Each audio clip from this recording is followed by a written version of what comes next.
Hello दोस्तों, स्वागत है आपका एग्जाम मंथन में। आज है 17 तारीख और हम लोग आज डिस्कस करेंगे 17 नवंबर के इंपॉर्टेंट क्वेश्चन एंड आंसर। साथ ही उनसे रिलेटेड फैक्ट्स एंड फिगर को भी डिस्कस करेंगे, इसलिए इस वीडियो को आप अंत तक देखिए। इस पीपीटी का पीडीएफ आप हमारे टेलीग्राम चैनल से भी डाउनलोड कर सकते हैं। अगर आपको हमारा पीपीटी पसंद आए और वीडियो पसंद आए तो कृपया करके हमें लाइक, शेयर और सब्सक्राइब करना ना भूलें। हमारा फर्स्ट क्वेश्चन रिलेटेड है, कबरताल वेटलैंड से रिलेटेड है। आपको बताना है ये कौन सी स्टेट में लोकेटेड है, बिहार, आसाम, हिमाचल प्रदेश या फिर वेस्ट बंगाल। इसका सही आंसर है बिहार। अभी हाल ही में इसको रामसर साइट का की रिकॉग्निशन मिली थी, इसलिए न्यूज में बना हुआ है। और ये बिहार का फर्स्ट वेटलैंड है हमारा कबरताल, इसलिए आपको ध्यान रखना है कि यह कबरताल जो वेटलैंड है हमारा बिहार का फर्स्ट वेटलैंड है, इसलिए काफी इंपॉर्टेंट है एग्जाम के लिए। आप ये मैप में देख सकते हैं, ये रहा कबरताल, बिहार के अंदर हमारा है। अब वेटलैंड में ही हमारा जो रामसर कन्वेंशन है, ये इसमें इसको इंक्लूड किया गया है।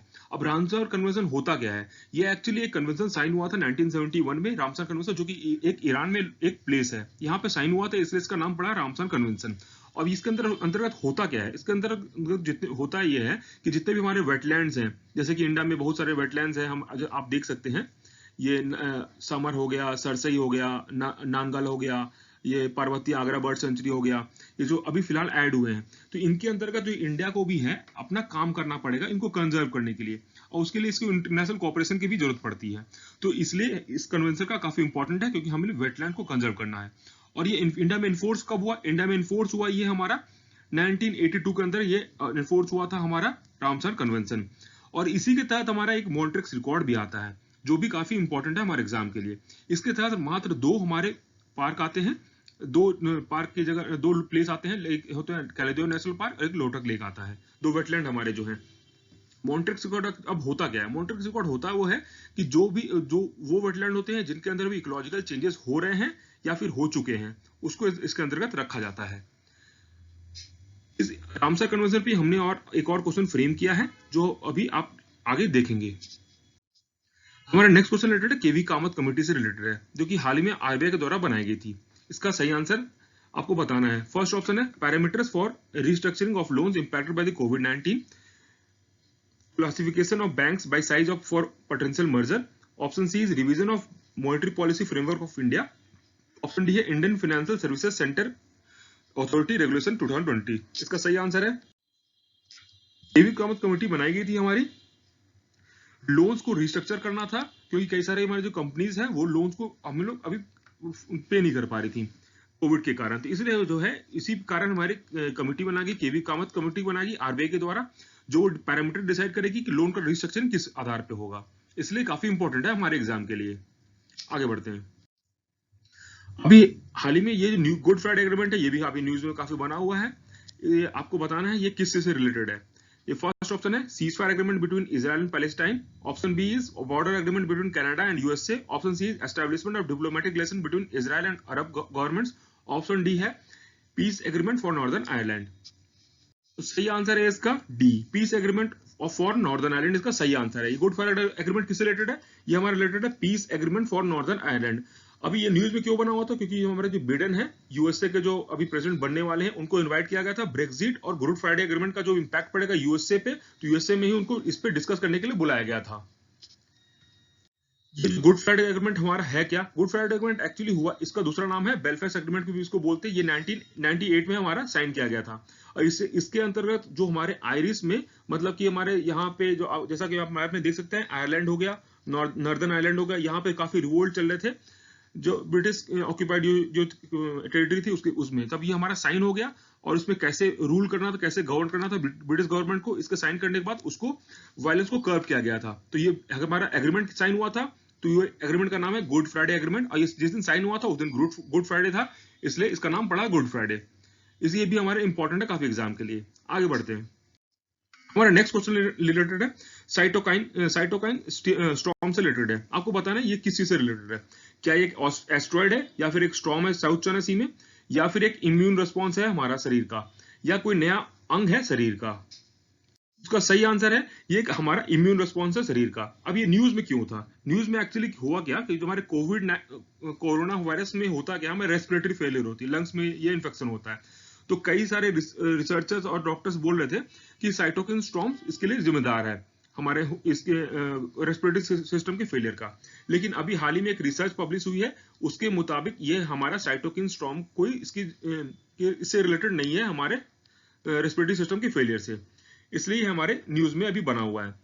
तो ये हमारा साइटोकिन स्टॉर्म हुआ क्या? साइटोकिन स्टॉर्म हमारा हुआ एक्चुअली क्या हो, एक इम्यून रिस्पॉन्स है जिसमें कि हमारे साइटोकिन्स रिलीज होते हैं, हमारे ब्लड में बहुत ज्यादा इम्यून रिस्पॉन्स की तरह बहुत ज्यादा रिलीज होते हैं। तो अगर कोई भी चीज शरीर में ज्यादा रिलीज होती है तो उसका इंपैक्ट पड़ता है शरीर पे, तो इसलिए इसका स्टडी किया गया था। आगे बढ़ते हैं। हमारा नेक्स्ट क्वेश्चन रिलेटेड है फूड कोलेशन नाम से भी कुछ चालू किया गया है। आपको बताना है ये कौन सी ऑर्गेनाइजेशन द्वारा इसको चालू किया गया है। नीति आयोग द्वारा, फूड एंड एग्रीकल्चर ऑर्गेनाइजेशन द्वारा, वर्ल्ड फूड प्रोग्राम द्वारा, या फिर मिनिस्ट्री ऑफ एग्रीकल्चर के द्वारा। फूड कोलेशन सही आंसर है। ये हमारा चालू किया गया है, फूड एंड एग्रीकल्चर ऑर्गेनाइजेशन द्वारा चालू किया गया है। थोड़ा देखते हैं इसके बारे में, ये इंपॉर्टेंट हमारे एग्जाम के लिए काफी। ये जो हमारा फूड एंड एग्रीकल्चर ऑर्गेनाइजेशन है, ये हमारा एक यूनियन का स्पेशलाइज्ड ऑर्गेनाइजेशन है जो कि 1945 में बनाया गया था। और इसकी हेडक्वार्टर कहाँ है? इसकी हेडक्वार्टर है रोम, इटली में इसकी हेडक्वार्टर है। और इंडिया क्या इसका मेंबर है? तो हाँ भाई, इंडिया इसका बिल्कुल मेंबर है। आपको इस बात का ध्यान रखना है कि एफएओ का इंडिया मेंबर भी है, ठीक है। अब हम इसके बारे में थोड़ा देखते हैं। फूड एंड एग्रीकल्चर ऑर्गेनाइजेशन को जो बनाया गया था, हमें फूड सिक्योरिटी के लिए बनाया गया था, और साथ ही सभी लोगों के लिए high quality food with sufficient quantity हमें इंश्योर करना था, उसके लिए इसको बनाया गया था। अब हमारा देखते हैं थोड़ा फूड कोलिशन के बारे में। ये फूड कोलिशन है जो हमारा ये बनाया गया, फूड एंड एग्रीकल्चर ऑर्गेनाइजेशन के द्वारा बनाया गया था। इसके तहत कोरोना वायरस के कारण हमारे कई सारे कंट्रीज में खाने पीने की दिक्कत हो रही है, तो उसको सही करने के लिए हमें फूड सही से मोबिलाइज करना है बाकी कंट्रीज से। तो वो मोबिलाइज करने के लिए ये हमारे फूड कोलिशन अभी चालू किया गया है एफएओ द्वारा, इसलिए आपको ध्यान रखना है फूड कोलिशन हमारा किसके द्वारा चालू किया गया? एफएओ द्वारा। एफएओ बोलो तो फूड एंड एग्रीकल्चर ऑर्गेनाइजेशन के द्वारा। इसका हेडक्वार्टर कहाँ है? तो हेडक्वार्टर है हमारा रोम, इटली में हेडक्वार्टर है। आगे बढ़ते हैं। ये हमने लिस्ट प्रोवाइड कर रखा है जो कि यूएन की डिफरेंट ऑर्गेनाइजेशन है, उनका हेडक्वार्टर दे रखा है इसमें। ये लिस्ट काफी इंपॉर्टेंट है आपके एग्जाम के लिए, इसको याद रखना है क्योंकि ये पूछते रहते हैं हर एक एग्जाम में, ठीक है। जो आप जैसे देख सकते हैं, रोम में हमारा जो है एफएओ का फूड एंड एग्रीकल्चर ऑर्गेनाइजेशन का हेडक्वार्टर है, और बाकी भी और यहाँ पे 4-5 ऑर्गेनाइजेशन है, उनका भी हेडक्वार्टर है। जेनेवा में जैसे देख सकते हैं डब्ल्यूटीओ है, डब्ल्यूएचओ, आईएलओ है, इंडियन लेबर ऑर्गेनाइजेशन हो गया। वैसे उसी तरीके से हमारा जो है वॉशिंगटन में वर्ल्ड बैंक ग्रुप का हेडक्वार्टर है। तो इसलिए आपको ये ध्यान रखना है और याद करना है। पेरिस में हमारा यूनेस्को का हेडक्वार्टर है, ठीक है। इसको याद करना है, एग्जाम के लिए काफी इंपॉर्टेंट है।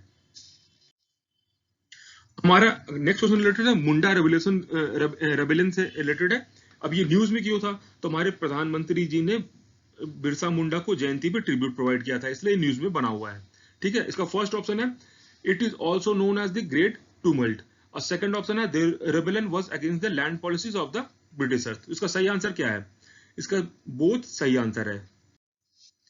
ये जो हमारे मुंडा रेबेलियन थे, इनके बारे में थोड़ा, बिरसा मुंडा के बारे में थोड़ा देखते हैं। बिरसा मुंडा जो है हमारे एकमात्र हमारे ट्राइबल हैं जिनकी जो पोर्ट्रेट लगी हुई है हमारे पार्लियामेंट के अंदर, इसलिए ये इंपॉर्टेंट है, आपको ध्यान रखना है इसके बारे में, ठीक है। और हमारे जो है झारखंड डे जो बनाया जाता है, झारखंड डे जो बनाते हैं वो भी इनकी बर्थ एनिवर्सरी पे ही बनाते हैं, बिरसा मुंडा के बर्थ पे, जो कि पड़ती है हमारी 15 नवंबर को, ठीक है। इसलिए आपको ध्यान रखना है इस बिरसा मुंडा के बारे में। अब बिरसा मुंडा काफी इंपॉर्टेंट होता है, हर एक एग्जाम में पूछते हैं, बहुत सारे एग्जाम में पूछते हैं, चाहे यूपीएससी हो, पीसीएस हो, या स्टेट पीसीएस हो, या फिर आईबीपीएस, एसएससी, सभी एग्जाम में। इनकी जो रेबेलियन थी ये हमारे ब्रिटिशर्स और लैंडलॉर्ड के खिलाफ, दोनों के खिलाफ थी। और साथ ही ये इन्होंने क्या किया गया था, टैक्स को पे करना बंद कर दिया था, इंटरेस्ट को पे करना बंद कर दिया था लैंडलॉर्ड के खिलाफ। और बिरसा मुंडा के कारण ही छोटा नागपुर में जो एक छोटा नागपुर टेनेंसी एक्ट पास हुई थी 1908 में, इनके रिवोल्ट के कारण ही, इनका बहुत महत्वपूर्ण योगदान था बिरसा मुंडा का, इसलिए काफी इंपॉर्टेंट है हमारे एग्जाम के लिए। आगे बढ़ते हैं। पीएम कुसुम जो है कौन सी स्कीम, ये एक स्कीम है, कौन से मिनिस्ट्री द्वारा इसको इंप्लीमेंट किया जाता है? Ministry of power, ministry of new and renewable energy, ministry of agriculture and agriculture farmers, या फिर ministry of health and family welfare. तो इसका सही आंसर है इसका ministry of new and renewable energy. अगर आपको पीएम कुसुम का फुल फॉर्म पता होता तब भी इसका आंसर आप बता सकते थे। तो पीएम कुसुम का फुल फॉर्म क्या है? प्रधानमंत्री किसान ऊर्जा सुरक्षा एवं उत्थान महाअभियान, ठीक है। इसका सही आंसर होगा ministry of new and renewable energy. अब इसमें अभी न्यूज में क्यों था? क्योंकि गवर्नमेंट अभी न्यूज में इसलिए है क्योंकि गवर्नमेंट ने इसका एम्बिट बढ़ा दिया है। इसके एम्बिट में बढ़ा के अब क्या किया है कि जो हमारे जो सोलर पावर, ये पावर ये पानी के लिए जो हम लोग लगाते हैं गांव में, तो उसकी जो हम लोग अब क्या है कि पैस्चर लैंड पे भी इंस्टॉल कर सकते हैं मोटर्स को, और हमारे मार्सी लैंड पे भी इंस्टॉल कर सकते हैं, जो कि पहले अलाउड नहीं था। इसकी एम्बिट हमारी बढ़ा दी गई है। इसमें हो क्या रहा है इस स्कीम के अंतर्गत ये जो पानी के जो मोटर हैं वो इंस्टॉल करना है बिना बिजली के, सोलर पावर का इस्तेमाल करते हुए हमारे एग्रीकल्चर फील्ड्स में। इसलिए पीएम कुसुम का काम मेन वही है। अभी थोड़े दिन पहले ही आरसीईपी को हमने साइन किया गया। आपको बताना है कि कौन सी कंट्रीज ने इसको साइन किया है। आसियान इनके साथ साइन किया है। इसका सही आंसर है, इसको साइन किया गया है Australia, Japan, China, south Korea, New Zealand के द्वारा। यूएसए इसका पार्ट नहीं है। यूएसए कभी से आरसीईपी का पार्ट नहीं था। आप जैसा कि मैप में देख सकते हैं, आसियान के बारे में हमने कल ही बात किया था। ये 10 एशियन कंट्रीज है, साउथ ईस्ट एशियन कंट्रीज है जो यहाँ पे है। अभी जो इसको कौन कौन सी कंट्रीज ने साइन किया है? चाइना ने किया है, साउथ कोरिया ने किया है, जापान ने किया है, ऑस्ट्रेलिया ने किया है, न्यूजीलैंड ने किया है। आरसीईपी जो है हमारा अभी फिलहाल जो साइन करने के बाद ये वर्ल्ड का लार्जेस्ट ट्रेड पैक्ट हो गया है, और जिसकी जीडीपी हमारी सभी के मिल करके करीब करीब 30% हो जाएगी, और इसका पॉपुलेशन भी करीब 30% हो जाएगा। इसलिए काफी इंपॉर्टेंट है ये हमारे एग्जाम के लिए। और ये फर्स्ट एग्रीमेंट है जहां पे चाइना, जापान और साउथ कोरिया एक साथ मौजूद हैं, फ्री ट्रेड एग्रीमेंट। इसलिए ये ध्यान रखना है आपको इस बात का। बट लोनार लेक भी अभी न्यूज में है। आपको बताना है कौन से स्टेट में लोकेटेड है? मध्य प्रदेश, मणिपुर, महाराष्ट्र या फिर हिमाचल प्रदेश? इसका सही आंसर है मध्य प्रदेश। इसका गलत आंसर है। मणिपुर भी गलत आंसर है, हिमाचल भी गलत आंसर। सही आंसर है इसका महाराष्ट्र। मैप में आप देख सकते हैं, लोनार एक्चुअली बना था, एक क्रेटर है, एक मेटेओर के हिट के द्वारा ही बना था। ये काफी फेमस लोकेशन है महाराष्ट्र के अंदर। लोनार लेक जो है हमारा, ये बना था मेटेओर हिट के कारण 35,000 से 50,000 साल पहले। और यहाँ पे एक लोनार वाइल्ड लाइफ सेंचुरी भी है, और इसमें यहाँ पे ये टाइगर रिजर्व के अंदर आता है। ये हमारा टाइगर रिजर्व के अंदर कौन सा tiger reserve? Melghat tiger reserve के अंदर हमारा लोनार वाइल्ड लाइफ सेंचुरी आता है। और इसको हम लोग नेशनल जियो हेरिटेज मॉन्यूमेंट भी बोलते हैं। ये क्यों बोलते हैं नेशनल जियो हेरिटेज मॉन्यूमेंट? क्योंकि यहाँ से हम लोग जियोलॉजी का इस्तेमाल करके अर्थ का इवोल्यूशन हम लोग पता करते हुए हेल्प करता है, इसलिए इसको नेशनल जियो हेरिटेज मॉन्यूमेंट के अंदर भी रखते हैं। और साथ ही हमारा जो ये न्यूज में क्यों था? क्योंकि हमारे 2 नए रामसार साइट्स ऐड हुए हैं। उसमें से एक है हमारा कौन सा? लोनार लेक ऐड है, हुआ है जो कि महाराष्ट्र में पड़ता है, और दूसरा है हमारा सुर सरोवर जो कि हमारा उत्तर प्रदेश में पड़ता है। आगे बढ़ते हैं। हमारा आज का लास्ट क्वेश्चन है, वर्ल्ड लार्जेस्ट टॉय म्यूजियम कौन सी स्टेट में बनने वाला है? यूपी, केरला, आंध्र प्रदेश, गुजरात? इसका सही आंसर है, गुजरात। गुजरात के अंदर वर्ल्ड का लार्जेस्ट टॉय म्यूजियम बनने वाला है।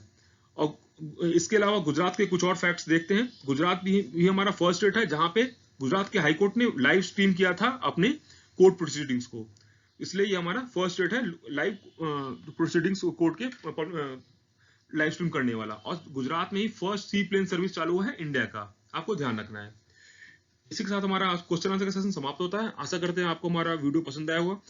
कृपया करके लाइक, शेयर और सब्सक्राइब करना ना भूलें। अगर आपको हमारा पीपीटी डाउनलोड करना है तो वहां पर हमारे टेलीग्राम चैनल से डाउनलोड कर सकते हैं। Thank you.